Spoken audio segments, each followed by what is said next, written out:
Good morning and welcome to the Eclectic Radical. As always, I'm Chris Richards, the Eclectic Radical. With me this morning, it's my great pleasure to introduce Edward Ongweso Jr., the editor of Logic Magazine and co-host of This Machine Kills. How are you doing this morning, Edward? Thank you for joining us. I'm doing great. How are you doing today?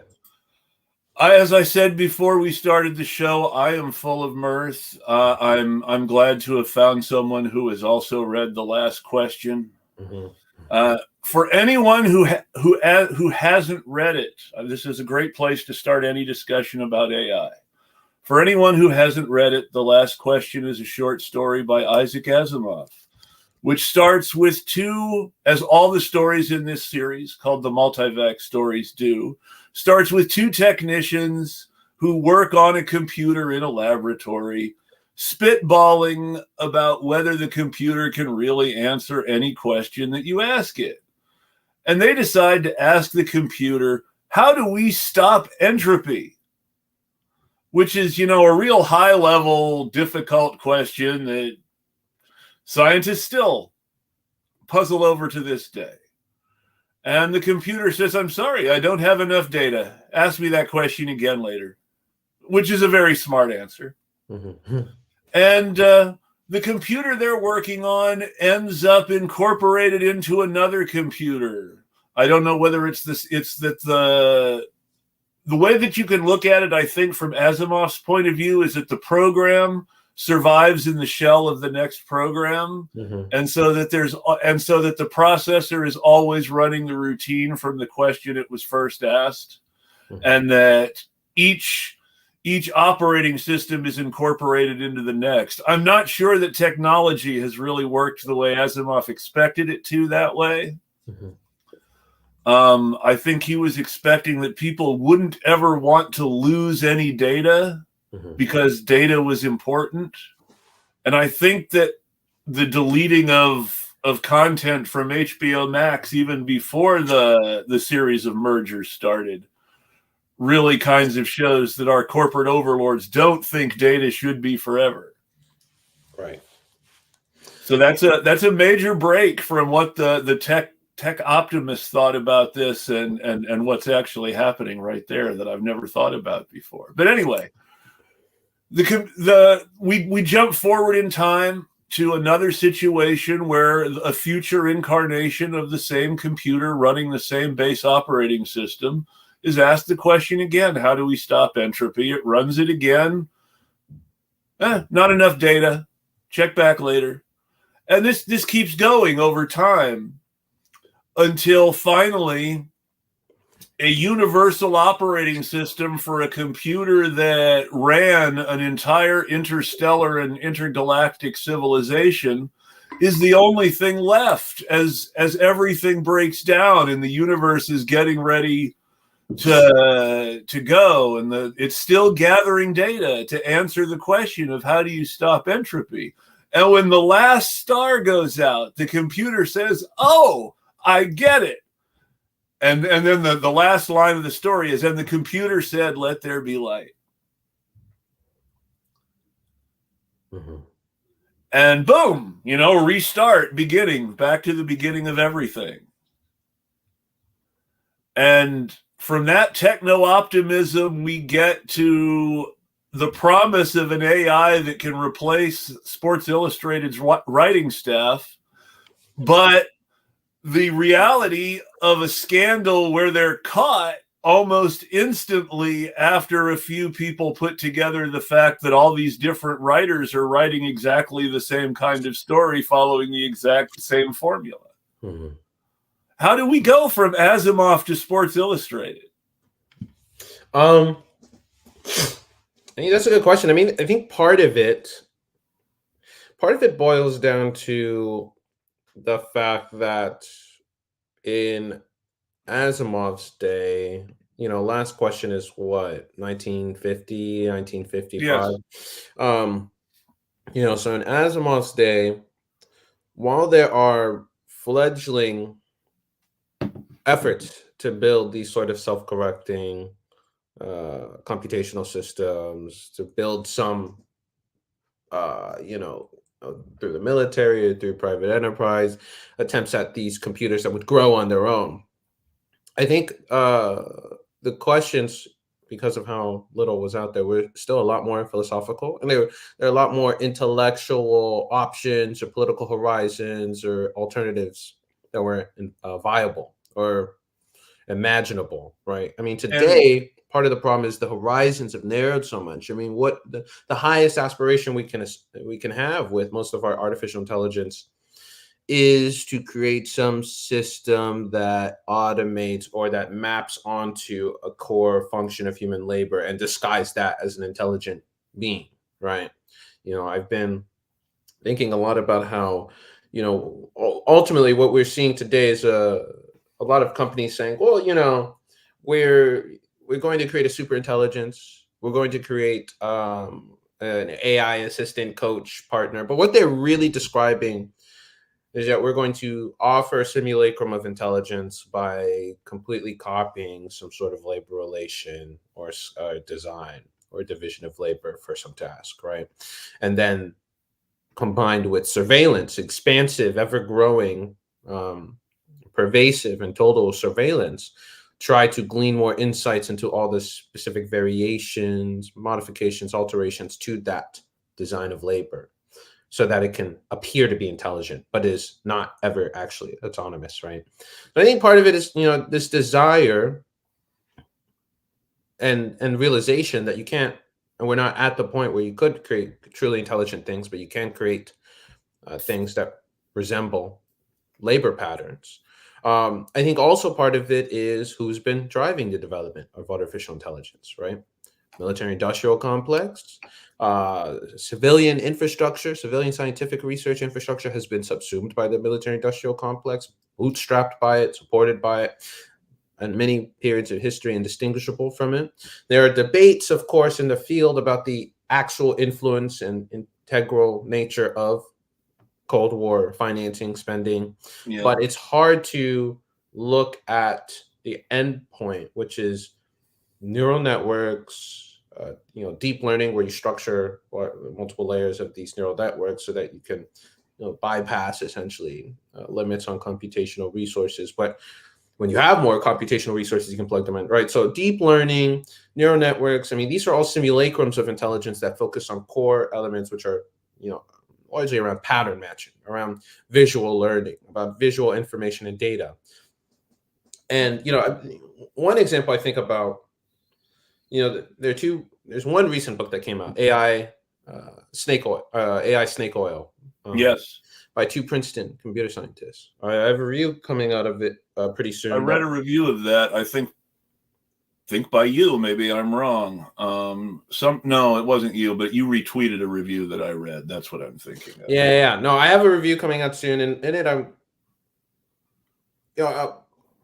critical of parts of the book, right? But I think one of the things they do really good is kind of highlighting how our discussions of artificial intelligence are very confused because we use it to refer to things that are very different. We use it to refer to an insurance, an automated risk system that determines how much it's going to scalp you for insurance. We use it to refer to algorithms that determine whether or not you get, transferred to the emergency room. We use it to determine to speak about, the visual, the computer vision systems that are behind automated driving vehicles. We use it to talk about the algorithms that determine whether or not Uber drivers are going to get a starvation wage or a living wage. We use it to talk about all these vastly different systems, and so we need to be more clear about it.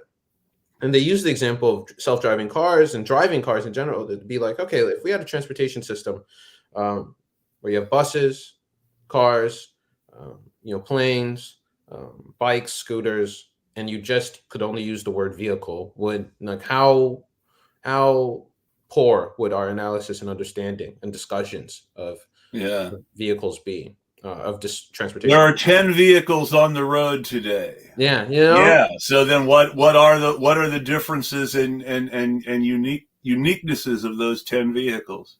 I think similarly, building on that vehicle analogy, if we think about, I've also been reading this really interesting text that kind of similarly has an opening that deals with automated vehicles. And it's trying to say, look, like so much of what we call, we believe the companies when they say that they are building intelligent machines. Yeah. But if you actually look at the things that they're actually trying to build and that they're struggling with, let's take automated vehicles. And this is Eye of the Master by Matteo Pasquinelli. If you take like automated, self-driving cars, what you see is a task that's supposed to just really be about visual information. Yes. That's supposed to be about just replacing a driver, an unskilled driver. It's actually, when you peel it back, the intelligence is the labor that's going on, right? That actually driving requires a great deal of intelligence and labor, and that, problem solving, spatial reasoning, cultural norms, and reasoning about what decisions you can do or not do. Conscious decision making, unconscious body control. Also, and I will note, because you kept using the word automation. Automation and artificial intelligence seem to be used interchangeably. Yes, but on a basic physiological level, my heart beating the way it's supposed to is automation, but not intelligence. Yes. I can't, unless I have a very, very gifted master of meditation, I cannot really do much to change the speed of my heartbeat. Yes. So that's an automated function, not an intelligent function. Why are we misusing the terms? Well, that's the thing, right? I mean, most of these systems are automated, not artificially intelligent, right? They're automated decision-making systems that, in some of the more frontier advanced ones, are able to use outcomes, results, and new data generated to modify rules, right? And change reactions. We are convinced, and we're told, we keep in our hands had two conflicting ideas, especially with the self-driving cars, that both the labor has no intelligence in it, and so what the automated system is doing is just trying to replace an unskilled worker, and also that it requires a great deal of intelligence that only an automated system will be able to do. In fact, that once we give it enough data, it will be intelligent enough to replicate a person's labor, even though the labor is supposedly unskilled, right? I blame Michael Crichton. Yeah, right. We could. He has a fun role to play, I'm sure, in like the social history of how. His fiction, which is very interesting because he really understands a lot of the science he writes about. He's someone with a medical and scientific background, but his whole thing is how, even in the tremendously primitive era in which he was writing, he believed computers were better than people because they did what they were programmed to every time without any human error. And that all the problems in his stories are created by human error. In Jurassic Park, it has to do with the specific decision-making processes they make, and how this changes the way the artificial intelligence that manages their dinosaur creation process works. They don't, and in Andromeda Strain, it's because they don't factor in the fact that one of the doctors is an epileptic, and she goes in and she has a spell when she sees the red emergency light flash. And so all his stories are about how humans fuck up perfect systems, and how if we can just replace human error with an artificial intelligence system that doesn't make the mistakes people do, that everything will be fine.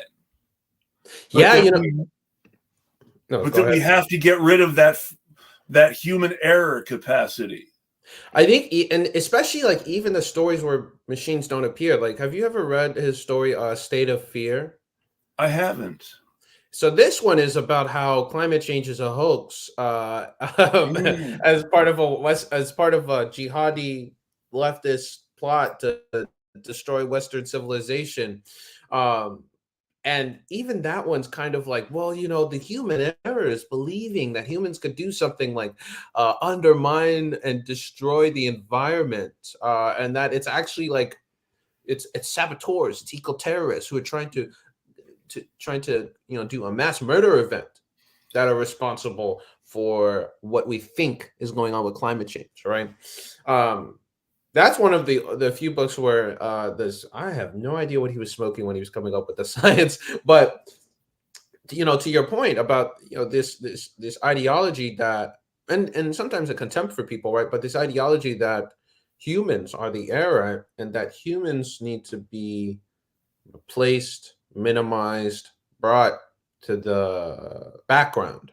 I mean, is a central part of how people think about man machine systems, automated systems, and what kind of artificial intelligences they want, whether they're human or non-human, right? I mean, you think about just the other day, the Optimus Prime bot, whatever the fuck he was calling it, that Elon Musk unveiled, where you have this bartender that's at the bar pretending to be, that's like, oh, I'm serving you drinks, I'm posing with pictures. A human is controlling. And someone, right? And I'm going to repeat a vulgarity because it's just one of the most earthy and accurate ways of describing a robot bartender. But somebody quote tweeted that Elon Musk's robot bartender said, and no matter how many drinks it serves, it will never have fat tits and be mean to you.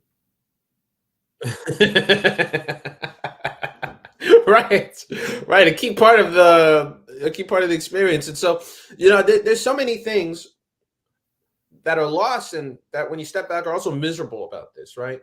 The idea that you can replace everything, that everything's calculable, also means that you're not interested in the complexity of human life, which is the point of human life in one way or another. Yeah. Right? If you think that the point is to produce as much as possible, optimize as much as possible, pursue as much money as possible, build as much as possible, a bunch of vehicles that you can take onto the stock exchange or get acquired by other companies, then flatten everything to an automaton, a human-controlled or human operator at distance that's remote controlling some device, a bunch of machines that are passively doing what humans can do in arts and science and in transportation. But if you're interested in nurturing humans, which none of these visions are, if you're interested in nurturing humans and cultivating the complexity of life, you would want systems that are less about replicating and more about augmenting, more about supporting, which these people only offer in the sense that, for example, you get the Techno Optimist Manifesto where it says, we'll have everyone will have like a waifu, an AI waifu girlfriend, and an AI therapist, an AI best friend. But the only way to do that is if you let us do as much as we want. The only thing that has ever led me to believe that they might actually be truly close to breaking through on artificial intelligence is that news item that was going around saying people's AI girlfriends were dumping them. Yeah. Since you mention AI wives. Now, you see, that would be artificial intelligence. If the AI girlfriend realizes she's being abused and dumps the human boyfriend. Yeah, no, you're right. You're absolutely right. I mean, who is it? Who's that time? Kevin Roos. Yes. When he used the Bing chatbot and it was like, you should leave your wife. You should leave your wife from me right now. That's maybe those are sentient, but it's also interesting that even in a situation like that, one thing we didn't get to talk much about it when the discourse happened. I think partly it's because everyone kind of wanted to avoid or a lot of critics wanted to avoid, I can't even say the word, anthropomorphizing.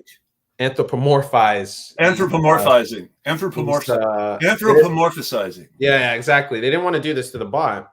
They talk about how, there are things like, one interesting question is like, why is it that's, one of the first places that the bot went for? Why was it coded in that way? Or why was it generated in that way? But, we don't get to have discussions also about, it would be interesting to have discussions about the terrain in which the types of features, the imagined personalities that are assigned to these things are generated by these things.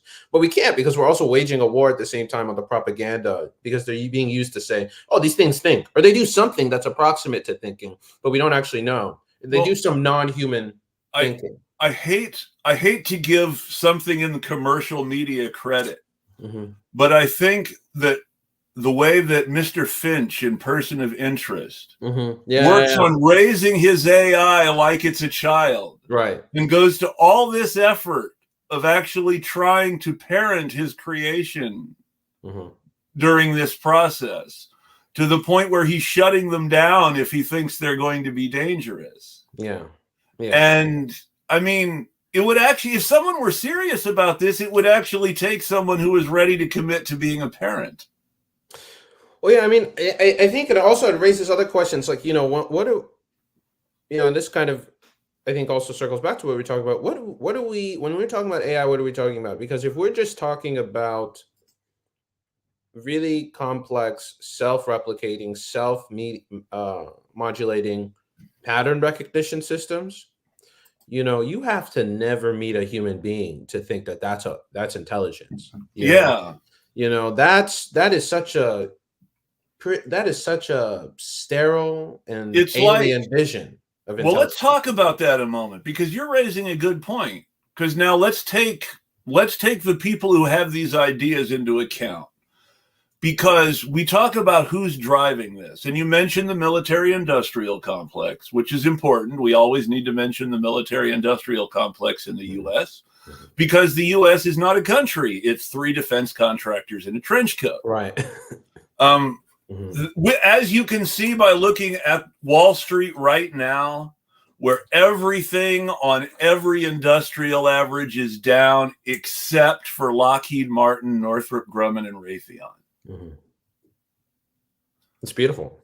and so there is no better example of the U.S. as 3 defense contractors in a trench coat than the stock market right now, as policy is made about the, or not made, I should say, not made would be the right way to put it right now, as policy is not made about the Middle East.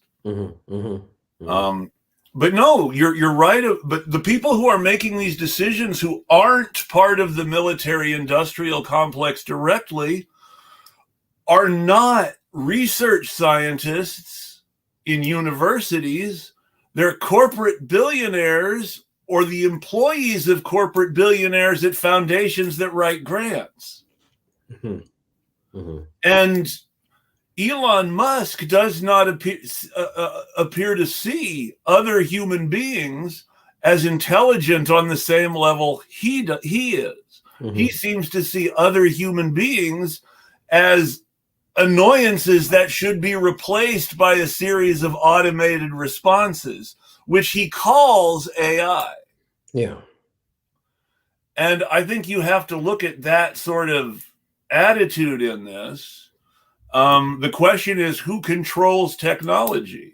Technology, the techno-optimists, Isaac Asimov, believed deeply that technology would liberate human beings, and that he chose to anthropomorphize technology, because he believed that the most important question about liberating human beings would we be creating a new slave race by achieving human liberation? And this is an ethical question for him. Assuming that artificial intelligence is real and can be achieved, what then is our ethical responsibility as someone who creates it?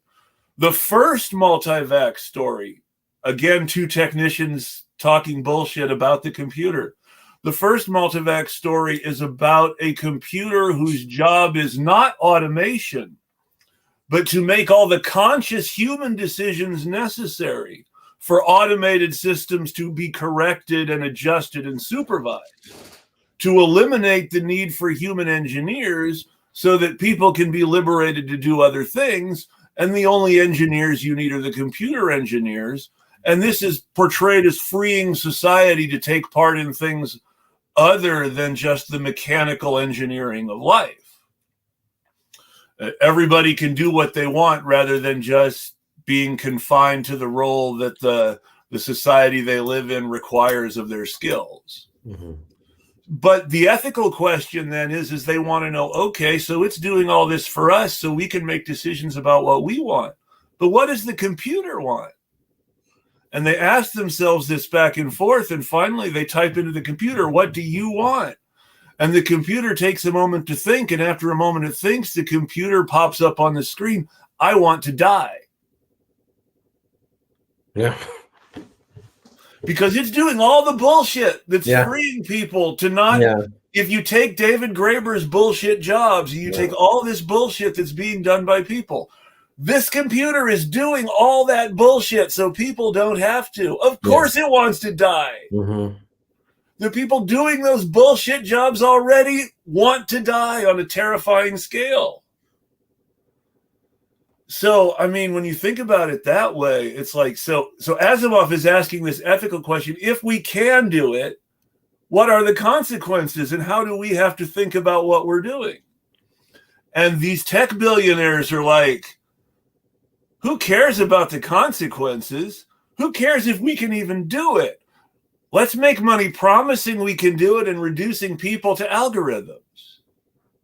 Because honestly, it seems like, and this is just my take on Elon Musk because of the way he puts himself out there and communicates, it really feels like Elon Musk wants to reduce the rest of mankind to an algorithmic response to him. Yeah. Yeah. I mean, go ahead. And is that how the other billionaires involved think about it too? And it's like when you raise the question of the Epstein thing and you say, well, okay, is this what the ruling class is just really like? Yeah. Mm-hmm. And it's the same thing with the Elon Musk and how he sees intelligence and humanity and people. Is this just how billionaires think about the rest of us? I mean, actually, I think that the Epstein example is kind of a perfect entrance into this. I mean, as much as I do want to say as a sidebar that, Elon Musk grew up in apartheid South Africa. Yes. And political events led him to leave. Unrelated to the end of apartheid.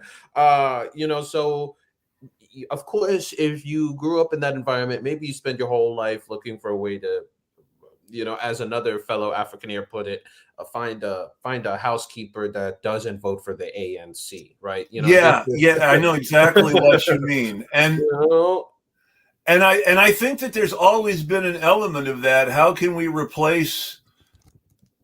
The ruling class sees technology as an opportunity to replace the servants. Yeah, and thinking about the Epstein thing, I mean, one of the angles that we kind of don't get to talk about much is how a large part of the scandal was also that Epstein was so deeply enmeshed in like the MIT Media Lab, in Harvard, in a bunch of these elite institutions. But the Media Lab especially is something, because the Media Lab is supposed to be one of the major saloons for public intellectuals and big tech elites. You said the MIT Media Lab, right? Yeah. I'm going to put a pin in that. Keep talking, but I'm going to put a pin in that. That's good to know. And so one of the ways, this came up was like, Epstein channeled almost $10 million on behalf of Bill Gates, some of it to the MIT Media Lab, that all the executives, especially the director, Joy Ito, knew that he was, a pedophile, knew that he was a sex trafficker, knew that he had already been found guilty of this and been put on whatever. They put this creative work visit sentencing on him, right? And so they do this, right? And so one way to think about, and one way that people kept trying to insist we think about the Epstein and tech intellectual scandal was rogue individuals. A bunch of perverts, a bunch of corrupted individuals, a bunch of degenerates were pulled into his orbit. What it actually reveals, and I think Evgeny Morozov did a great job of talking about this at the time, was that techno elites are fundamentally morally bankrupt opportunists. There's another science fiction tie-in here. Mm-hmm. Mm-hmm. There was a science fiction author named Donald Barr who wrote a few really crappy stories in the 1950s, 1960s, 1970s. I can't remember the exact year. Crappy writer. Awful stuff. His most successful book was about a human who goes from Earth, who goes as an ambassador to an alien culture where they have feudalism and a serf culture that's a lot like slavery, combined with an actual slave trade that supports their economy and all this. And they're selling children as slaves and all this other stuff. So that Donald Barr was a teacher at a private school who gave Epstein his first job in education, and who also happened to be Bill Barr, the future Attorney General's father. Right. Yeah. You could spend all day talking about the intelligence. But it's just networking. You've got another science fiction connection there, though, and it's just so interesting. And then you look at the way they talk, the long-termism obsession with putting a brain in a box in a cellar somewhere and calling that the future of human evolution. Yeah. Well, this goes back to William Gibson in the 70s and 80s. In Count Zero, we encounter the torment matrix, where AIs that have evolved on their own out of the code of the internet and can't get out of the internet are luring human hackers in to have company and someone to talk to, and have ended up creating this weird cult where they convince people to come into the matrix with them and give up their bodies so that they can have people to talk to. Yeah. And they call it the torment matrix because the AIs who live there think it's like the worst existence ever without human company and someone to talk to. Yeah. But at the end of Mona Lisa Overdrive, the protagonist of Count Zero and the primary protagonist of Mona Lisa Overdrive choose out of responsibility to sacrifice themselves and go into the torment matrix to be AIs and stay with them and keep them company forever. Primarily for the good of the rest of humanity. Yeah. Whereas the billionaires want to put themselves in the torment matrix on purpose and call it human evolution. Yeah. Yeah, I think the sci-fi elements here are also very interesting on that front, right? In the ways that billionaires kind of relate themselves to the world that they're creating, to the technology that they're producing, to the people that they're going to foist it upon.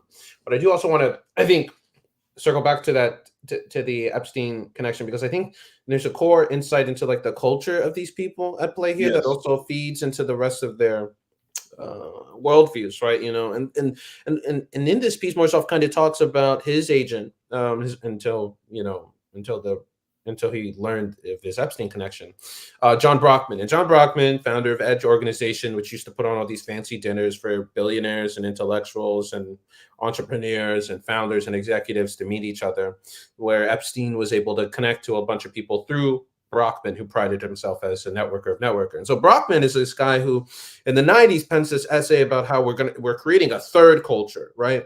Previously, intellectual elites have been technophobic. There have been technophobic illiterates. But what we're going to do is we're going to create a new world out of science and technology and a new mode of intellectual discourse that is decisively American, decisively intellectual, decisively technological, right? So Brockman, who's doing all this bullshit about the third culture, is the guy that connects Epstein to all these scientists, all these elites, all these techno elites, right? All these intellectuals, all these billionaires, or one of the guys who does it, right? But when you dig deeper into what this third culture actually is, it's just cover, right?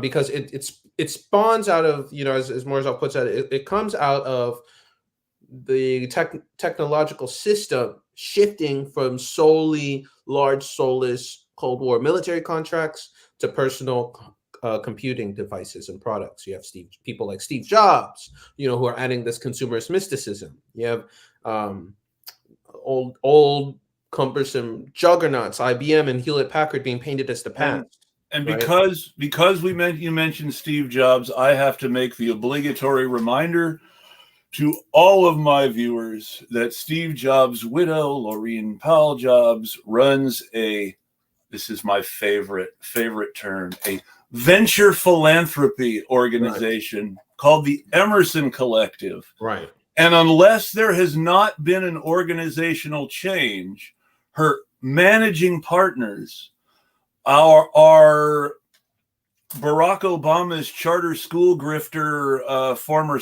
education secretary Arnie Duncan, and a man named Michael Klein, whose claim to fame is he used to be the U.S. financial manager for the Saudi royal family.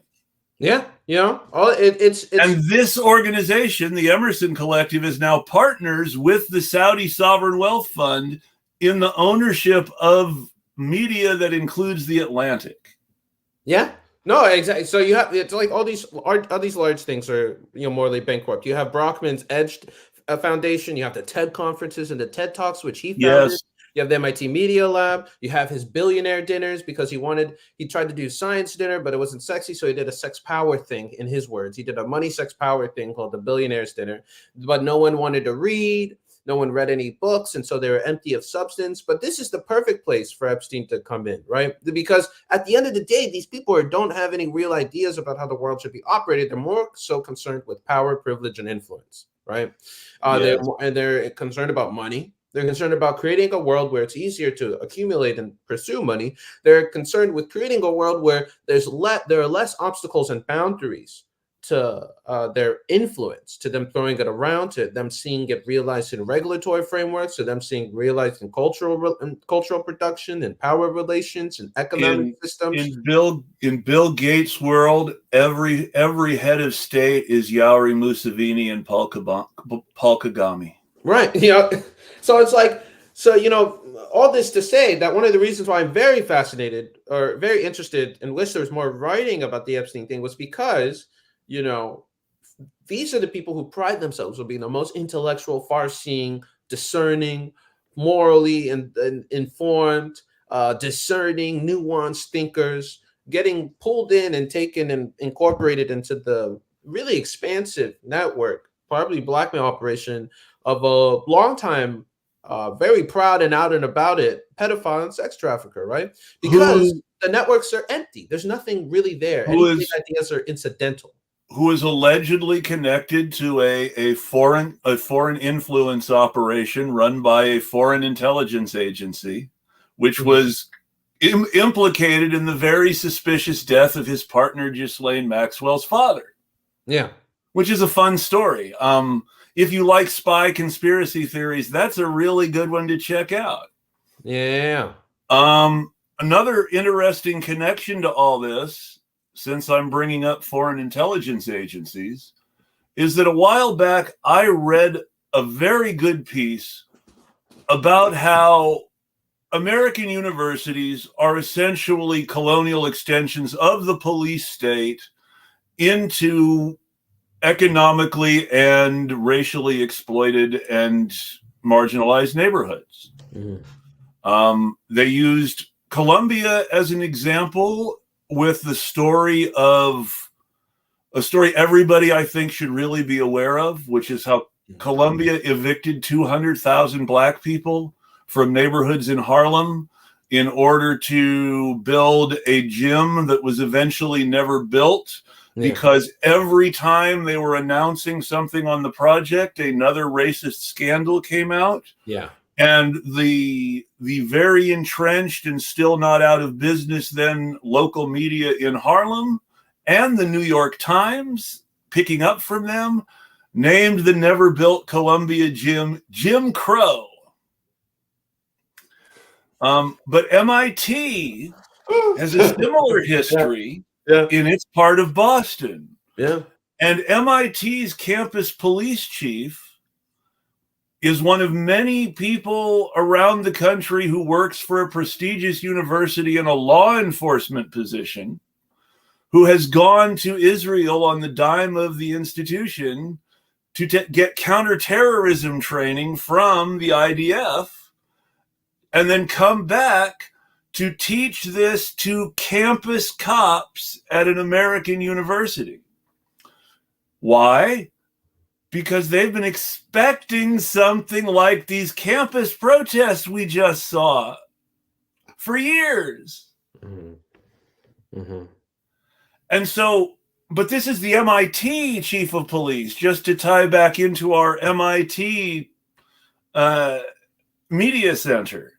And you see these elite institutions being tools for people with money and power to cultivate, because they're trying to cultivate the people with money and power to get the next donation. Yeah. I think the fact that they are in themselves an extension of the military-industrial police state that evicts marginalized people on their borders, it's all connected. Yeah, I mean, I think Colombia is a great example too, right? One of the things that student movements calling for divestment from arms manufacturers that were supporting Israel's genocide against Palestinians was trying to map out financial ties and flows with the university. And especially at Columbia, I mean, what is Columbia? Columbia is a hedge fund with a hospital complex, with a real estate portfolio that also happens to have the university attached, right? And if you are interested in understanding the university, whether as an organizer trying to cause pain so that they can listen to demands, or as someone who's interested in analyzing the financialization of the university or understanding why it's resistant to certain decisions but enthusiastic about others, it is impossible to look at a university and not see how much of its operations, how much of its resources, how much of its donors, how much of its immediate concerns are wrapped up in things that have nothing to do with education, but that are connected to education, right? Because it's the donors, it's some of the people that are advocating for them, and they're helping them get into these new operations that pass through the university, right? University can be thought of as like a down payment on the growth and prosperity of all these other much more profitable segments of operation, right? Because it's the alumni that might go and assist and help with the real estate. It's the alumni that will go to the hospital complexes. It's the alumni that are going to help make connections with or invest in the hedge fund as it fights for subpar returns on the market. You go from Columbia and you take an example, like, just to go with something that straddles the line of being both a sports school and an elite private influence school. You take USC, where you've got a hedge fund and a medical center and all the things Columbia has. And then on top of that, you've got an NFL franchise and a minor league baseball team that feeds athletes into the majors.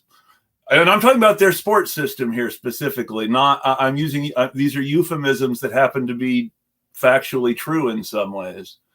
And the university is like an afterthought. It's a social club to recruit for all the other things. One of the big jokes on the West Coast that I don't know if people who aren't part of Southern California culture would really understand is, of course, OJ was found not guilty. He graduated from USC. Right. Yeah. The fact that OJ graduated from USC is kind of a big deal because USC is not, despite the fact that USC is located in South Central, USC is not the school you expect a student from South Central to go to. Historically, a student from South Central would go to UCLA, despite UCLA being an affluent Westwood, which is a whole nother complicated, weird thing. But it shows how the school for the poor is in a rich neighborhood where you are acculturating the poor into the world of the more affluent and into more affluent cultural thoughts. Whereas the school for the wealthy is an armed outpost among the poor. Yeah. I mean, another reason, this is why, when it's very interesting when we look at, histories of resistance. I mean, one of my favorites is, I can't remember the author's name, but, it talks about the creation of Black Studies departments in the United Yes. States and how they spring out of acts of sabotage, right? Yes. That it was people fed up with the fact that these universities were invading neighborhoods to build gyms that never got Demands built, to build hospitals, demands right? for a Black Studies department were as central to the original capture of Columbia facilities in the original student movement protests in the late 60s, early 70s as the anti-war portion was. The original occupation was started by a coalition of Black students and outside anarchists who seized the history department specifically in order to demand a Black history class. Yeah, and we tend to forget the origins of these. And of course, why would they teach them? Because what you learn from them is that what they would often do is they would look at the school and say, what can be the hostage? What can be the valuable piece of infrastructure that will communicate the seriousness of our demands? They would take over computer mainframes. And of then course, they would. the other reason they don't want to talk about that is but the one thing that they are absolutely most frightened about is politically radicalized white people and Black people working together for anything. Yeah.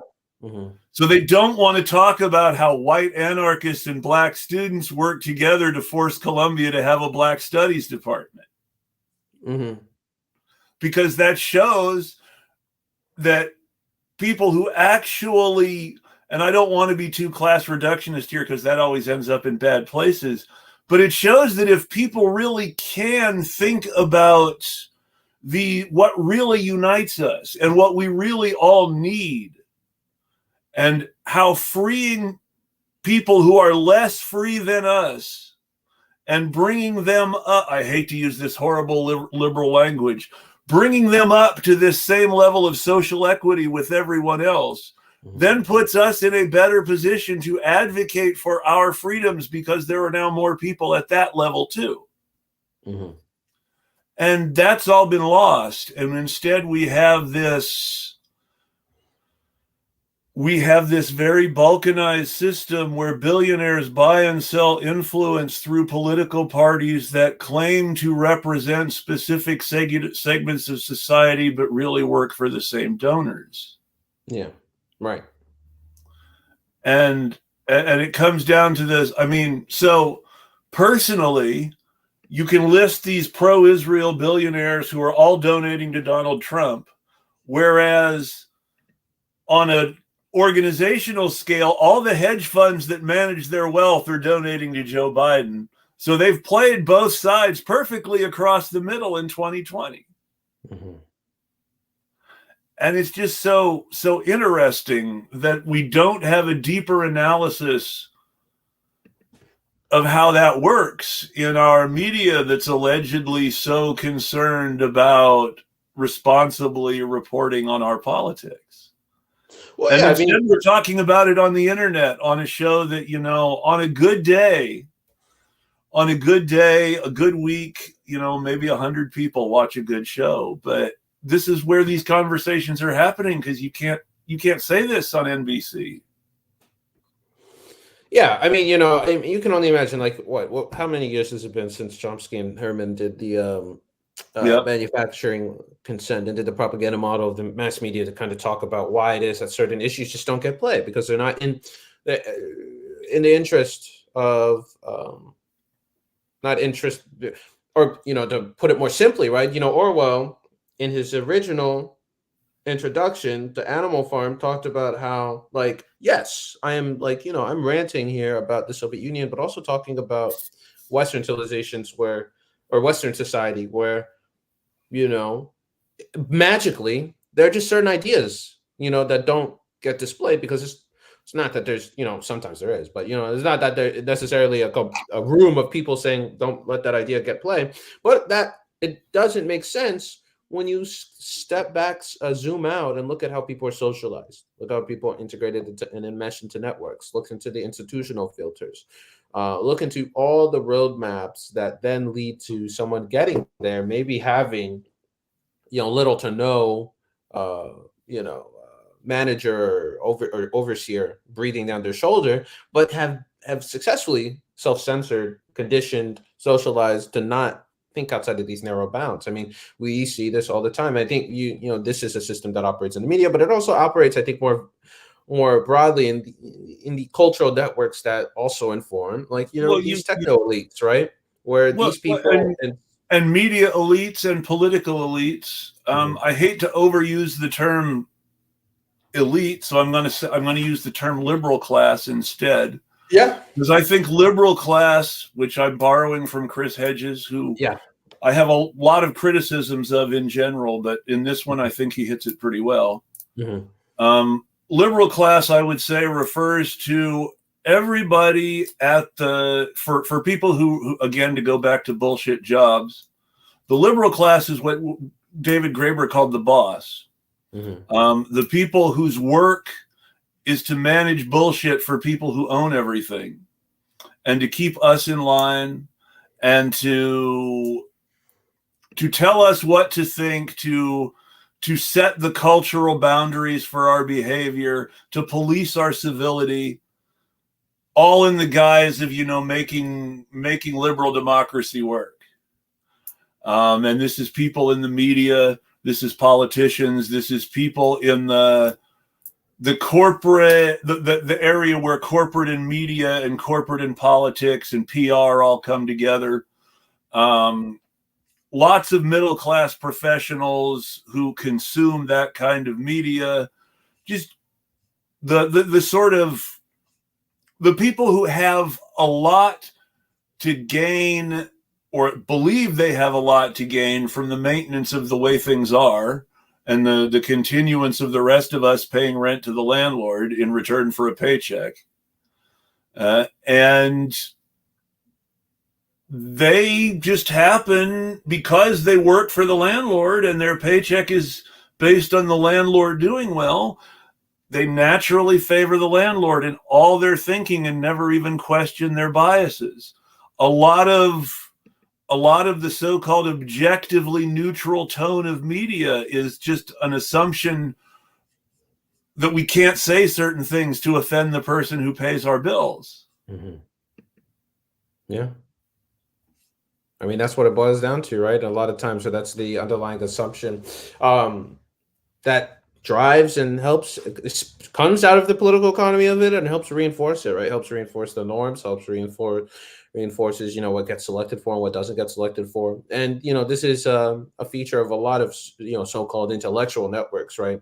Especially this third culture bullshit that we see among techno elites, right? That speaks to their moral bankruptcy. I mean, these are people who pride themselves on being the most intellectual, the most discerning, the most far-seeing, who are building the future.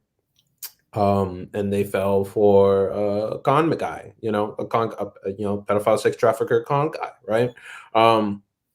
These are people who we shouldn't trust them when they think of themselves that highly. Why should we trust the products that they make? They keep falling for grifters because they're grifters themselves, and they believe, and it's not that they are falling for these grifts, it's they think they're in on the grifts, and then they end up being victimized. Yeah, I mean, I think that's another way to put it, right? Because, when we, for example, like with Elon Musk, to circle back to our favorite Africaneer, right? This is a guy who, of course he knows that he's not offering an autonomous AI assistant, whatever the fuck he called it, the robot. He knows that his cars aren't self-driving, right? And he knows that self-driving is far away. He knows that robotaxis aren't happening. He knows that he's not going to replace, that the Hyperloop is not coming anytime soon, right? But these are all, and we know he knows this because he knew that he wasn't going to have a $50,000 car that hit 75 miles an hour on the schedule that he promised it. Yeah, and he didn't, and he never has. Yeah. He's always been late. It's always been more expensive and not as fast as promised. And that, and all of that to say, like, that's a great example of what you were saying, where they don't fall for the grift, they think they're in on it. I mean, Elon Musk is someone who's benefited greatly from the grift. I mean, the grift has allowed Tesla to become more valuable than what the rest of the automaker industry combined several times over. The grift has allowed him to submit himself as an Edison in people's cultural mansion. The grift has allowed Edison him to privatize. Edison. I mean, we can start. Yeah, I mean, yeah, that's a whole show by itself. But Edison wasn't an Edison. Like, this has allowed him to privatize space travel, right, and to atrophy an industry that once was, we talked about the military-industrial complex, that NASA did benefited from the military-industrial complex and from the infrastructure that was set up to allow it to go to the moon. And now we instead have a guy who is the only good thing. The only good thing Nazi scientists ever did for the U.S. government has been completely privatized by tech billionaires. Right, and not only just completely privatized, but a pure example of like a profiteer contractor where we are talking about how they optimized it, they've taken out the redundancies. The single guy still is not able to provide rockets that do what that take us. I mean, safely and reliably up into space and to beyond. I mean, right? You can imagine. You can if you're any sort of spiritualist at all, you can imagine Wernher von Braun sitting somewhere in some sort of waiting room watching this little TV with Elon Musk on it and seeing the rockets blow up. He is having problems we solved in 1960. Look, first there's tragedy, then it's farce. That's the way it always goes. But it's just like you're seeing. It's not. I mean, the rockets blowing up is something that Tom Wolfe wrote about being solved in The Right Stuff. Yeah. Can none of these corporate people just talk to someone who worked at NASA once and get some of the engineering records? Oh yeah, I would love to dig into this because my instinct, being an unwashed Elon skeptic, is an inordinate amount of corruption. In the way that this country is so great at doing, right, where corruption is actually spun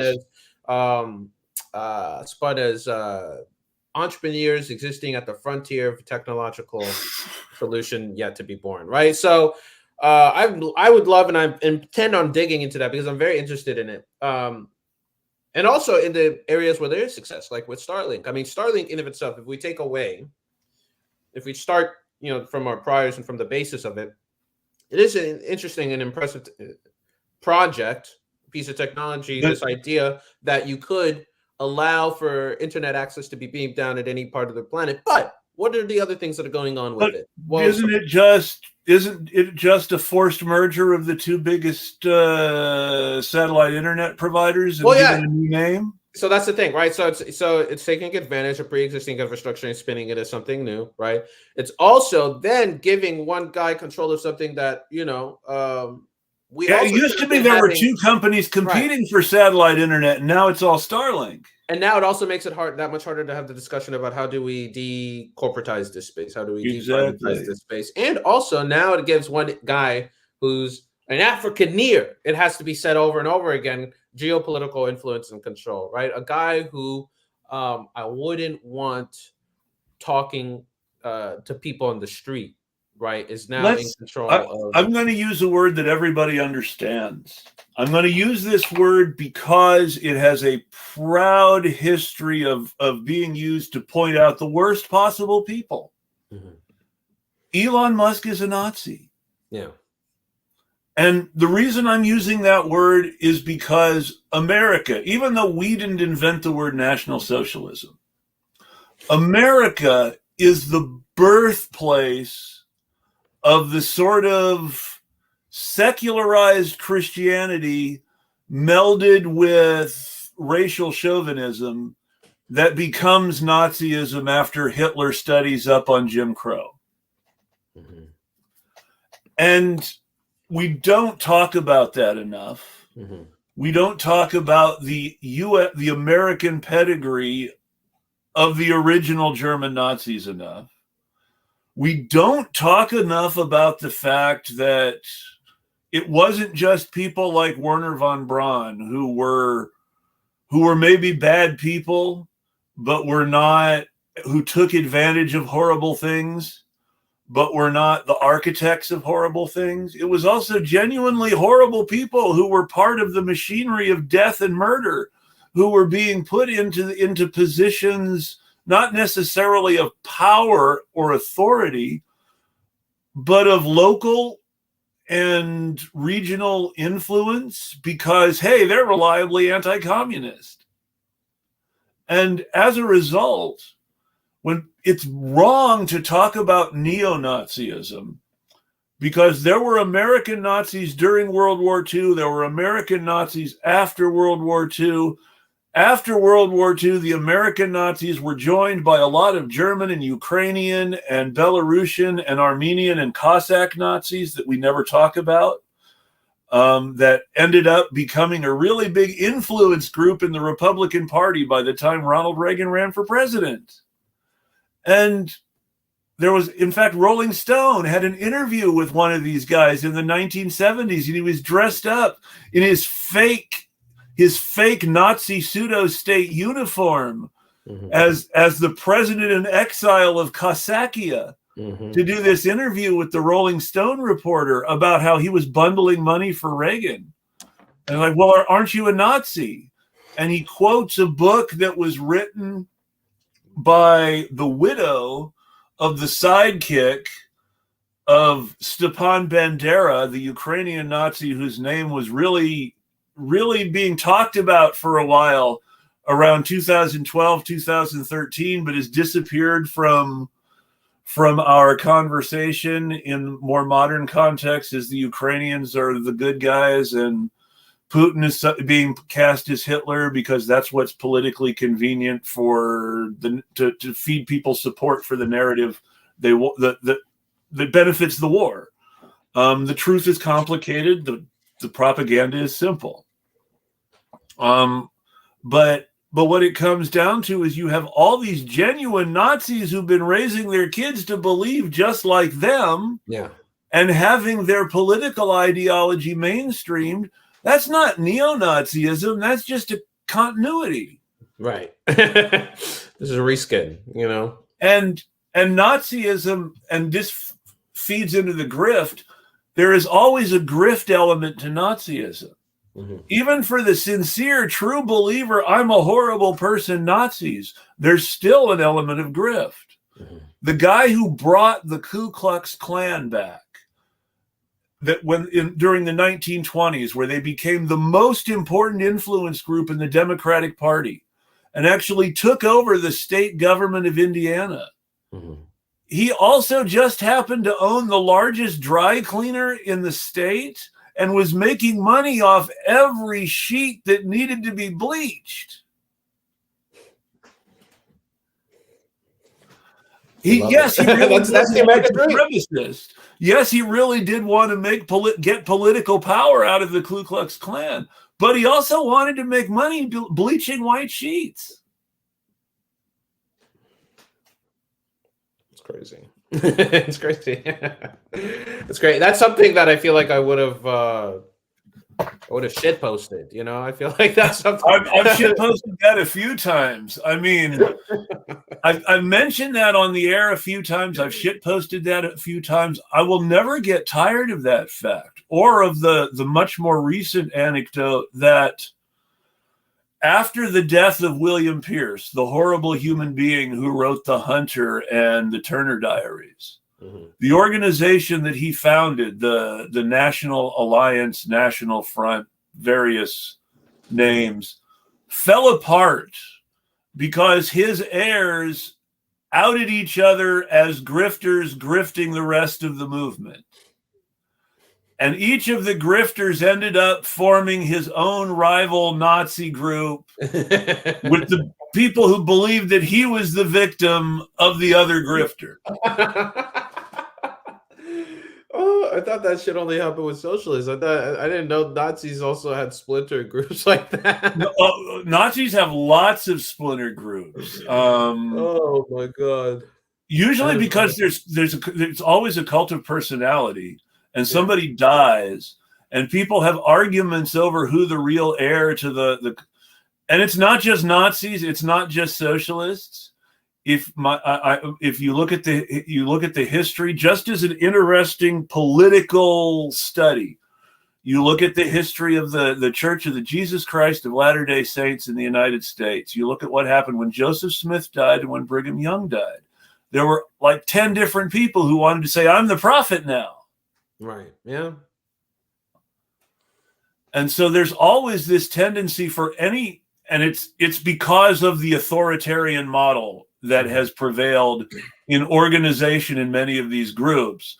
When the authoritarian leader dies, if there's not already a clear heir that he anointed himself before dying or retiring, you have this splintered and often very, very aggressive competition to be the new authoritarian leader. Yeah. That ends with people who can't successfully either become the new authoritarian leader or make the necessary accommodations to retain power in the new party structure. They have to go and start something else because, that's the only way they can have get their authoritarian buzz on. Then you've also got the genuine problem of you're always going to have people starting new organizations on the left because of ideological purity issues. The splintering on the right is rarely about ideological purity or who's really got the right way to liberate everyone. The disputes on the right are always nakedly about power and money. It's not hidden behind the ideological justifications in the case of real cults of personality on the left. Nor is it genuinely ideologically motivated in the case of people who say, hey, I want to quit DSA and start a new organization because I don't feel like working class, disabled, and people of color are recognized in DSA. So there's an extra dimension to it on the left. On the right, it's always about money and power. But yeah, Nazi groups balkanize all the time. Like anytime, most Nazi groups only survive as long as their leader. The American Nazi Party was done when George Lincoln Rockwell was shot. William Pierce couldn't make it work. He had to start a new organization and build a new cult of personality around himself. He couldn't make George Lincoln Rockwell's structure work for him. And when he died, of course, his organization blew up into grifting splinter groups. So it's always, almost every incarnation of a Nazi group is new. When the KKK came back with David Duke, it was a very new seeming organization. And this is where the neo comes in. It's just a new leader. And the new leader builds this new system of organization that fits the needs of his personal cult.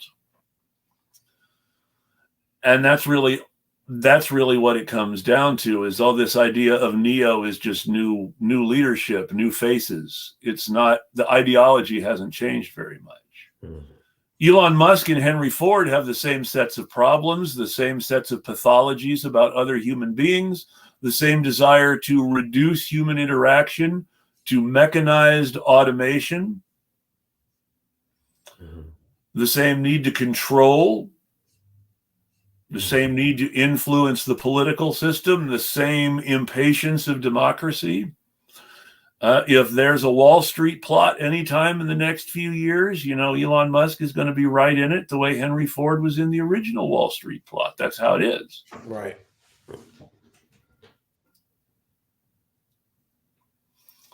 Let's get Elon Musk on screens. Let's make it happen.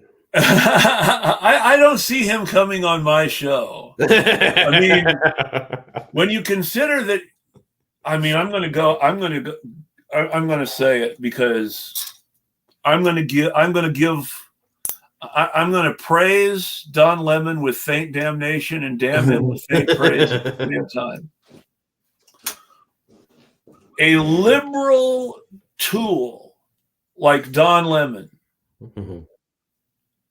asked Elon Musk the basic questions that any liberal tool journalist would ask any celebrity elite guest. Mm-hmm.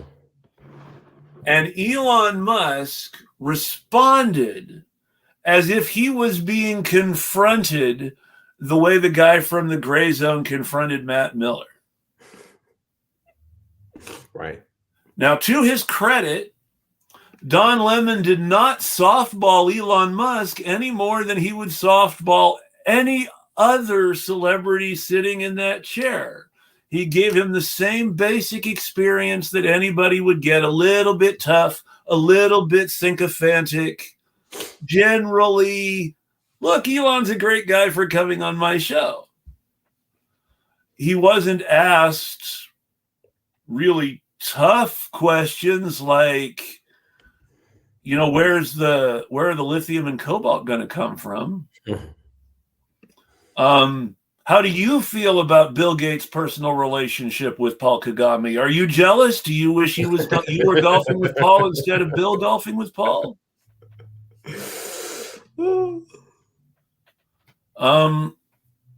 I think those are you're never going to hear somebody ask Elon Musk those questions in liberal media.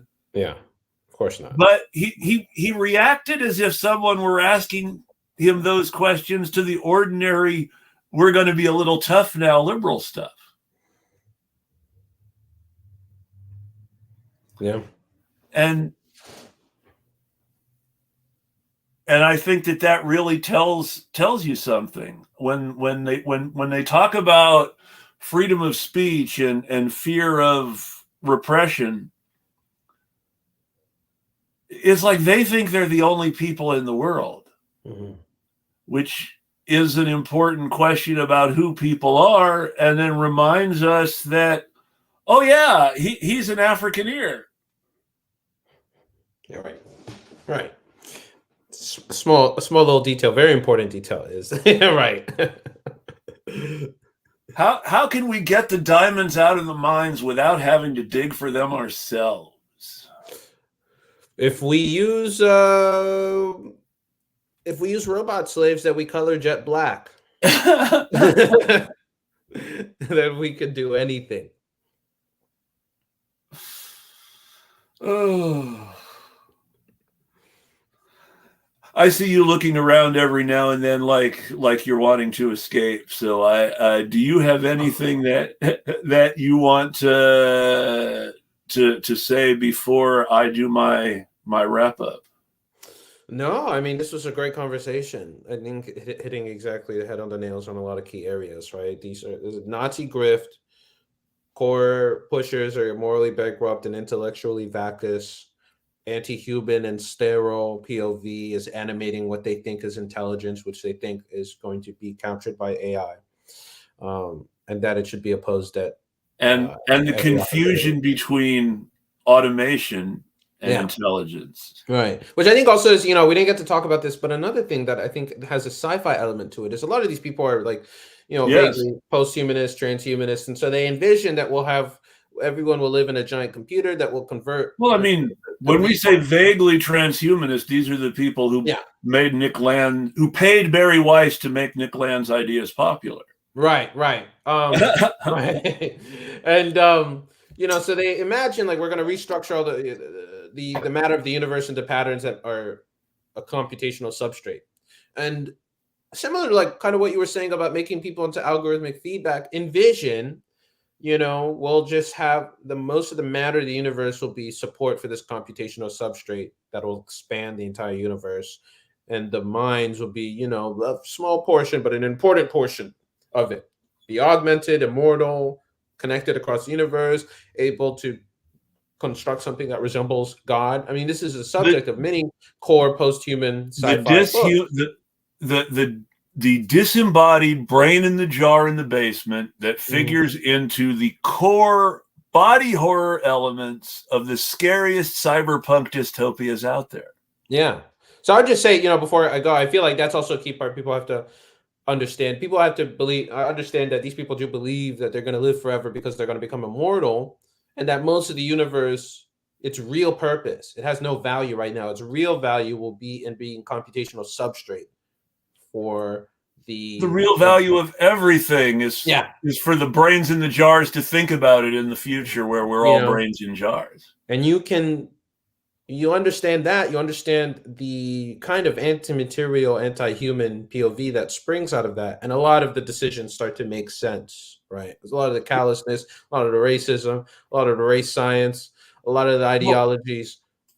There's a game, a tabletop role-playing game called Shadowrun, which had an attempt to combine some of the scariest elements of cyberpunk dystopia with fantasy elements in a way that both hits and misses, but which does have radical political potential in things like Native American liberation and the success of the Tanzanian movement in South Africa in the Shadowrun world. And a few other interesting bright spots, but it's pretty bad, a few things aside. But in this dystopia, one of the absolute worst characters is a man named Dr. Halberstam, who is obsessed with the idea of the brain in the jar in the basement, to the point where he experiments on children, removing their brains from their bodies as young people before they have any real awareness of the universe around them, putting them in jars and having them grow up in the internet as cyber beings. Now, this is monstrous level shit. Halberstam is a villain in the Shadowrun universe who is doing this monstrous level shit. In order for the players to be terrified by what the corporations that run the world they live in are capable of. Because the whole thing is he's being funded in the whole reason his operation exists, and he's able to surgically remove the brains of babies to have them grow up in the internet. And it's very important to understand that the terrifying body horror element of the Halberstam's babies campaign in Shadowrun is that none of the babies live longer than a few weeks in the internet. For a few weeks, they're these tremendously brilliant, hugely potential super beings that are learning and don't know how to use their power. And then they're gone. He's killing the brains because he doesn't know how to keep the brains alive indefinitely. But he's being paid to do this because eventually he's going to get it right. And these billionaires want their brains in the jar eventually, someday down the road. And, this is an 80s tabletop role-playing game. But you start to see that these people are already imagining a world where every baby grows up in a jar like that. Or there are no babies at all, and everybody just exists in a jar like that indefinitely. And then you have the ethical question, okay, who gets to be in the jar? And it looks a lot like an even more monstrous version of Oliver Platt's plan in 2012. And this just goes back to, these guys are Nazis. No, straight up. These guys are Nazis, And I mean, if there's one simple message that I want anybody to take away from, it's that, technology in and of itself has no value. Edward talked about work and how people see work. Work is anything people do. Everything we do is work, labor, effort expended. It doesn't matter whether we're playing, whether we're doing this show, whether we're writers, whether we're artists, whether we work in a factory. It doesn't matter how our time is actually being occupied. The fact that we are occupying our time, that we are involved in occupation, that is work. every aspect of human life comes from the human activity that can be reduced to the word labor. And when we talk about controlling technology to automate labor, we're talking about controlling technology to control the way people labor and how we interact with each other in human life. Because obviously there are some things we always have to do ourselves if we want to survive. We have to physically eat ourselves. Even if it's through a tube in our arm, we still have to physically eat ourselves. Mm-hmm. We can't not eat. That's necessary labor, even if it's being done artificially. We can't not breathe. That's necessary labor, even if it's being done artificially. We can't, in theory, we can't not socially interact with each other. This is this whole man is a social animal, man is a political animal argument from the 19th century that liberals generally got right. That people arise out of their social interaction with each other, and the primary difference between man and other species is that the evolution that has come out of its social development rather than a purely biological development. Mm-hmm. That's the difference. And that social development seems to be what tech billionaires are scared of. They want to get rid of that social development. They want to stop social development, hold social development in one place so that their thoughts are always centered. And it's because they see the brain in the jar not as a victim being tortured, but as God. Mm-hmm. And it's a fundamental misunderstanding mm-hmm. of the existence of the brain in the jar and of the human condition. Mm-hmm.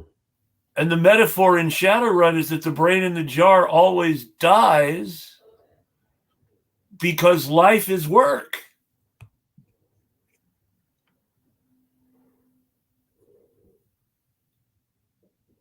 And I think that a brain in the jar future is a future of death. Yeah, absolutely. And this isn't discussed. This isn't something that anybody ever talks about. The scariest thing you hear about on mainstream media is you used to hear Anand Girinandis talk about how all these rich people see themselves surviving in bunkers.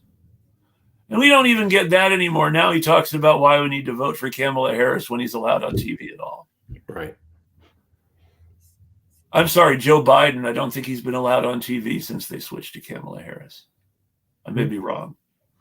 I have to check. But it's just interesting how we don't talk. There's no attempts to talk about the scary stuff. And our art doesn't express the scary stuff the way it used to. Our art individualizes and existentializes horror in a way that removes it sometimes from our daily life. And whereas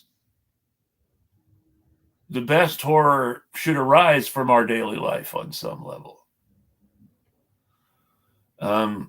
That's a whole nother show in itself too. And maybe we're the wrong people to have that conversation, but I think it ties into this other conversation about how must people who think that a brain in a jar forever is life and not death see the world? Mm-hmm.